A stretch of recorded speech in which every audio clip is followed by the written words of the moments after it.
So welcome again guys. एक short break के बाद हम वापस आ गए और इस वीडियो में हम जानने वाले हैं अग्निपथ स्कीम के बारे में। इस स्कीम के ऊपर गवर्नमेंट का क्या स्टैंड है और लोग क्यों प्रोटेस्ट कर रहे हैं, सारी बातें होगी इसी वीडियो में, सो एंड तक बने रहें। 14 जून 2022 ये बिल्कुल एक नॉर्मल डे की तरह चल रहा था, तभी गवर्नमेंट की एक स्टेटमेंट आई कि अग्निपथ स्कीम से लोगों को आर्मी में रिक्रूटमेंट दी जाएगी। इसके बारे में जैसे जैसे डिटेल आते गई वैसे वैसे कई इलाकों में प्रोटेस्ट बढ़ते गए। सो इस पूरी वीडियो में हम यही बात करेंगे कि क्या क्या इसके क्लॉज हैं और क्या क्या गवर्नमेंट को अभी भी इसमें इम्प्रूव करना चाहिए। जैसा कि देखा गया कि कई लोगों ने गवर्नमेंट को इस स्कीम के ऊपर काफ़ी ज़्यादा पॉजिटिव रिस्पॉन्स दिया। जैसे कई स्टेटमेंट है कि जो गवर्नमेंट है वो काफ़ी एक बहुत बड़ा चेंज लाने वाली है इंडिया की जॉब्स में, बल्कि कई स्टेट में इसके ऊपर काफ़ी ज़्यादा वायलेंस देखे गए और ये स्कीम को बिल्कुल भी पसंद नहीं किया गया। ऐसा क्यों हुआ, चलिए जानते हैं। सो अब हम आ गए हैं ऑफिशियल PDF में जो कि जारी की गई है गवर्नमेंट के द्वारा।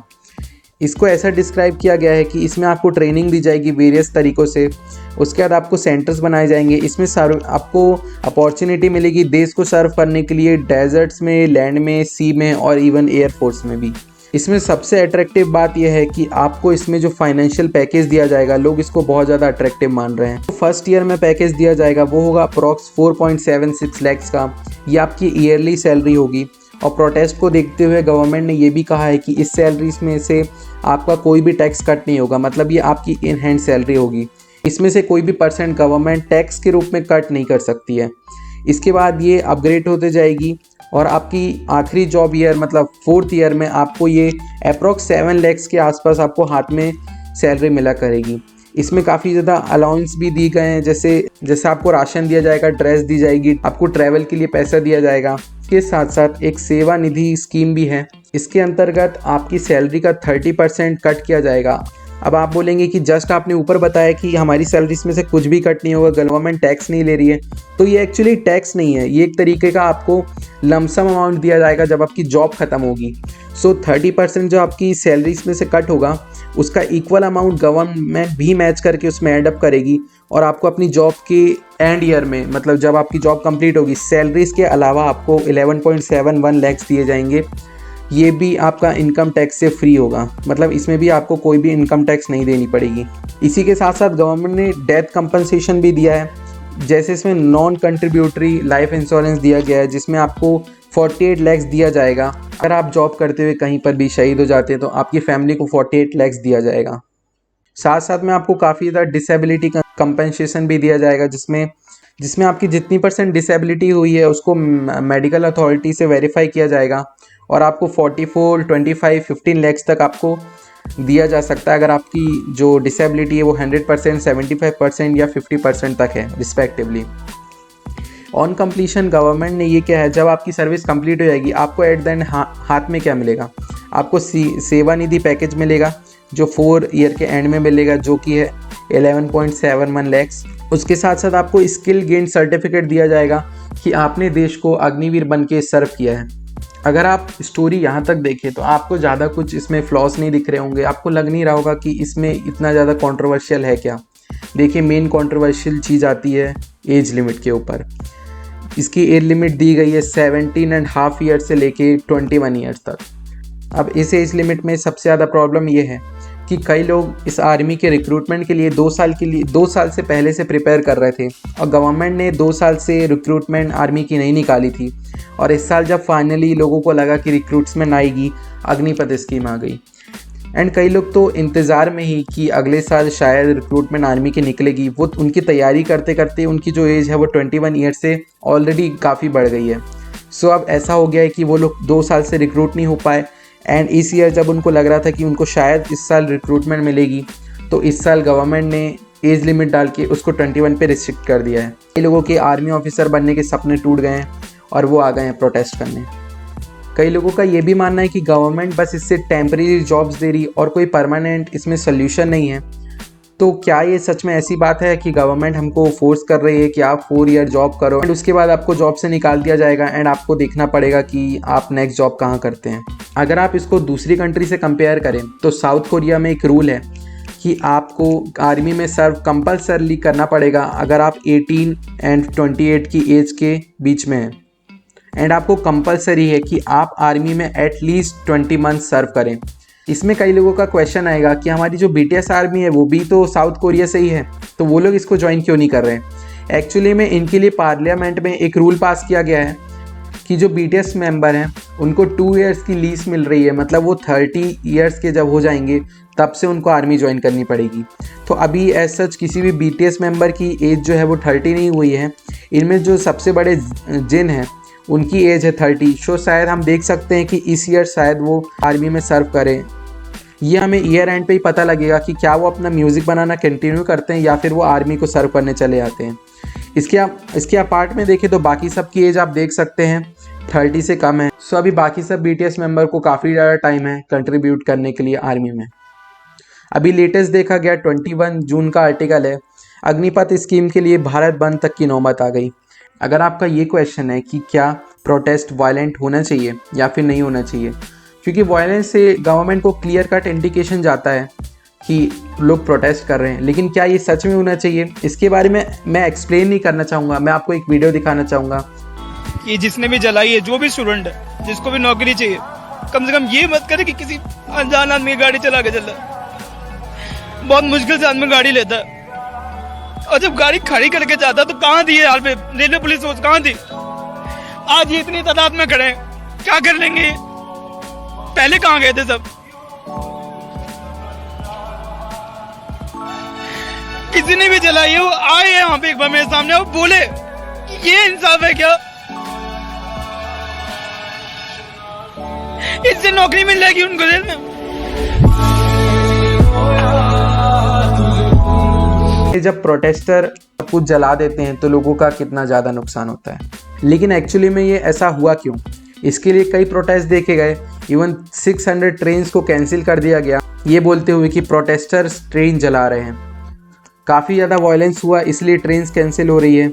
इसके ऊपर हमारे अपोजिशन के लीडर राहुल गांधी जी का भी स्टेटमेंट आया है कि जब इंडिया फेस कर रहा है थ्रेट्स दोनों साइड से, दोनों फ्रंट से, तो ये अग्निपथ स्कीम काफ़ी ज़्यादा रिड्यूस कर सकती है operational effectiveness of the army, और बीजेपी गवर्नमेंट को कॉम्प्रोमाइज़ करना स्टॉप कर देना चाहिए हमारे डिग्निटी, ट्रेडिशनल से और discipline of the our force से।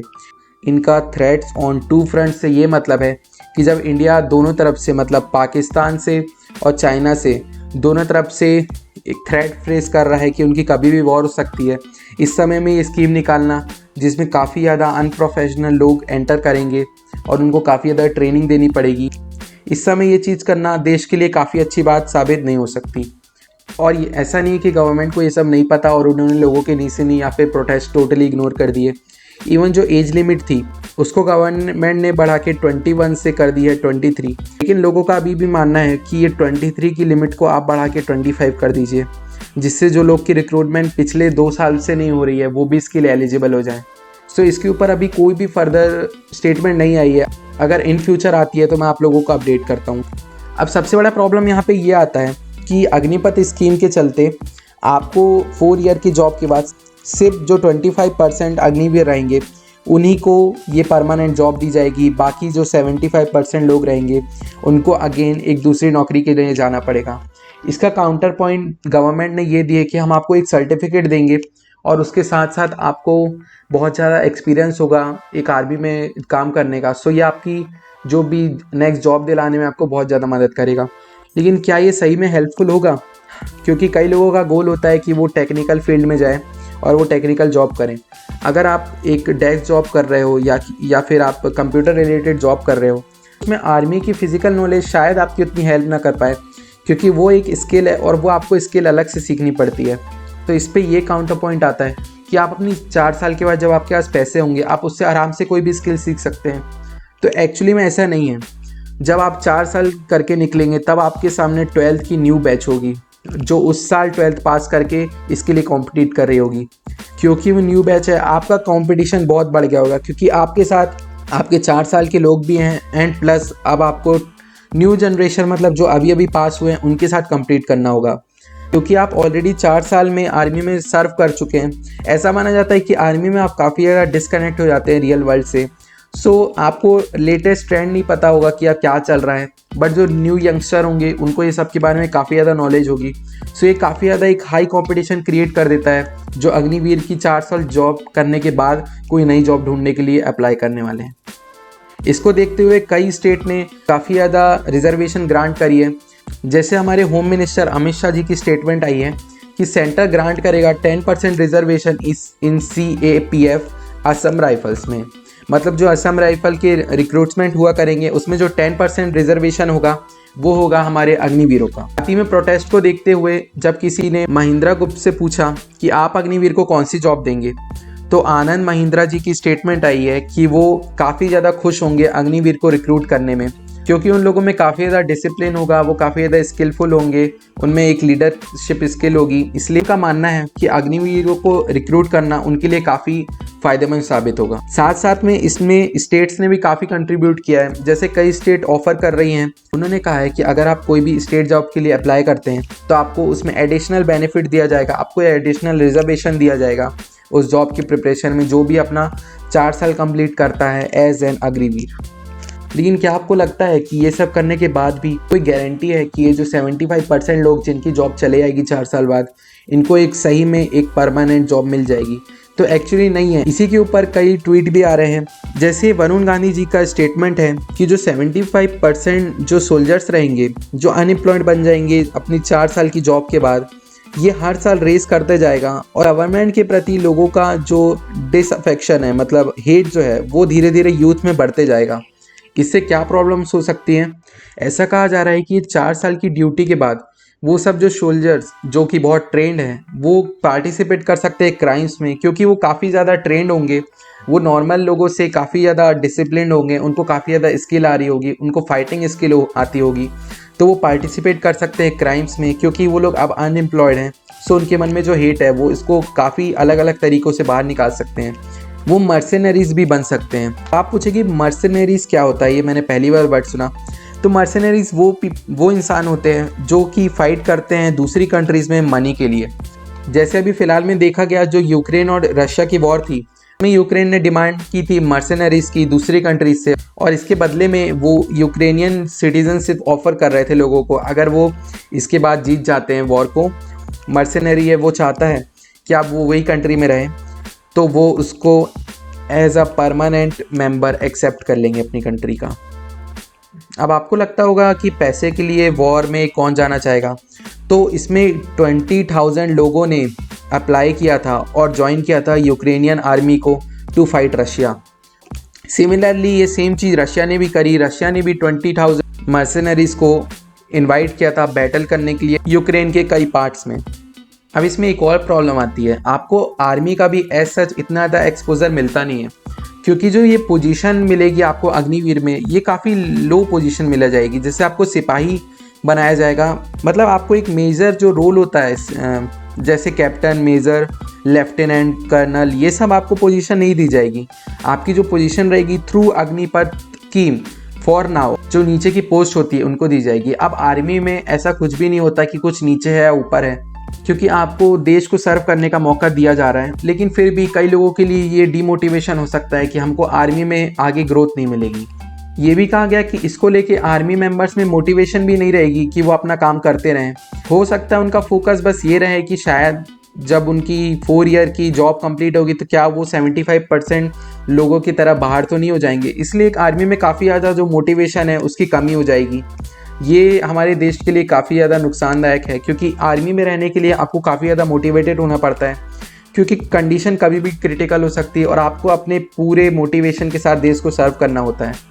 जब आपको पता होगा कि आपकी जॉब परमानेंट नहीं है और आपको 4 साल बाद निकाल दिया जाएगा, सो कई लोग ये सोचेंगे कि हम देश के लिए जान दें क्यों, जब हमारी जॉब ही परमानेंट नहीं है, हम देश को सर्व परमानेंटली नहीं करेंगे, 4 साल बाद हमें कुछ और ही करना है।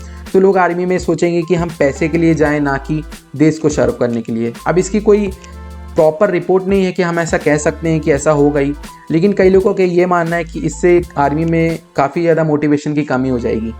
अग्निपथ स्कीम लाने का एक और रीज़न दिया जाता है कि जो आर्मी में अभी एवरेज एज चल रही है वो है 32 ईयर्स। गवर्नमेंट चाहती है कि हमारे आर्मी में काफ़ी ज़्यादा यंग लोग रहें और ये 32 ईयर्स को ड्रॉप करके 20 की रेंज में लाया जाए, मतलब 20 से 30 की रेंज में लाया जाए। इसका काउंटर पॉइंट लोगों ने ये भी दिया है कि अगर आप 25 ईयर्स तक की भी एज लिमिट रख देते हैं 17.5 से लेकर 25 तक, तब भी ये काफ़ी ज़्यादा लोअर हो जाएगी एज़ कम्पेयर टू आप इसको 23 तक ही रखते हैं। सो गवर्नमेंट चाहती है कि जो एवरेज एज है आर्मी में उसको कम से कम किया जाए। अब लोगों का ये भी मानना है कि अगर आर्मी में काफ़ी ज़्यादा लोग यंग होंगे तो लोगों में एक्सपीरियंस की कमी होगी, और आर्मी में जब भी वॉर सिचुएशन आती है तो आपको एक्सपीरियंस काफ़ी ज़्यादा रिक्वायर्ड होता है एक्चुअल वॉर का, क्योंकि थियोरेटिकल नॉलेज और प्रैक्टिकली एक वॉर लड़ना काफ़ी ज़्यादा डिफरेंस हो जाता है। उसमें कुछ भी फिक्स नहीं होता कि आपके साथ क्या हो सकता है। सो एक एक्सपीरियंस की कमी भी एक नुकसान बन सकती है अग्निपथ स्कीम का। साथ ही में एक रीज़न दिया जाता है कि गवर्नमेंट चाहती है कि वो सैलरीज़ को कट डाउन कर दें, जो सैलरीज़ लोगों को जॉब के बाद मिल रही है। हमारा जो बजट है आर्मी का, उसमें से अप्रॉक्स 100 करोड़ रुपए तो चले जाते हैं पुराने आर्मी मेंबर्स को पेंशन देने के लिए। सो गवर्नमेंट चाहती है जो न्यू रिक्रूटमेंट होगी अग्निपथ स्कीम से, उसमें लोगों को पेंशन नहीं देनी पड़ेगी, और इससे पैसे बचेंगे लोगों को पेंशन ना देने से। उसको गवर्नमेंट यूज़ करेगी मॉडर्न वेपन्स खरीदने के लिए। सो अगर हम अभी की कंडीशन देखें तो जून 20 से ये रिक्रूटमेंट स्टार्ट हो गई है, और अगर आप चाहते हैं कि आपको भी इस स्कीम में पार्ट लेना है तो आप रजिस्टर कर सकते हैं इसकी वेबसाइट पे जाके, जो अग्निवीर की एक प्रॉपर वेबसाइट बनाई गई है, उसमें आप जाके इसके लिए रजिस्टर कर सकते हैं। सो मेरा आखिरी में यही कहना है कि प्रोटेस्ट करना हमारा हक बनता है, हमें प्रोटेस्ट करना चाहिए, लेकिन कोई भी चीज़ जला के जो हम प्रोटेस्ट करते हैं वो हमारे ही पैसों से जाता है। इसका हमें फ्यूचर में और दुगना टैक्स देना पड़ सकता है जो चीज़ें डैमेज होती है एक प्रोटेस्ट में। सो आप प्रोटेस्ट करें, लेकिन ध्यान दें कि ये वायलेंट ना चले जाएं। वायलेंस से गवर्नमेंट भी आपकी बातें नहीं सुनेगी, आपका जो मैसेज है वो गवर्नमेंट तक नहीं पहुंचेगा। सो आपको अगर प्रोटेस्ट करना ही है तो आप वो शांति से करें, अपनी बात गवर्नमेंट तक अच्छे से पहुंचाएं, इसका आपको हक बनता है। फाइनली आप इसके बारे में बताएं कि आपका इसके बारे में क्या सोचना है। क्या गवर्नमेंट को इसमें और चेंजेस करना चाहिए या फिर इस स्कीम को अभी रन करते रहना चाहिए। अगर आपको ये वीडियो पसंद आई है तो इसको लाइक कर दें, बेल आइकन को डिमोलिश कर दें, और मिलते हैं अगली वीडियो में। Okay, tata, bye bye, see ya, have a good day, sayonara.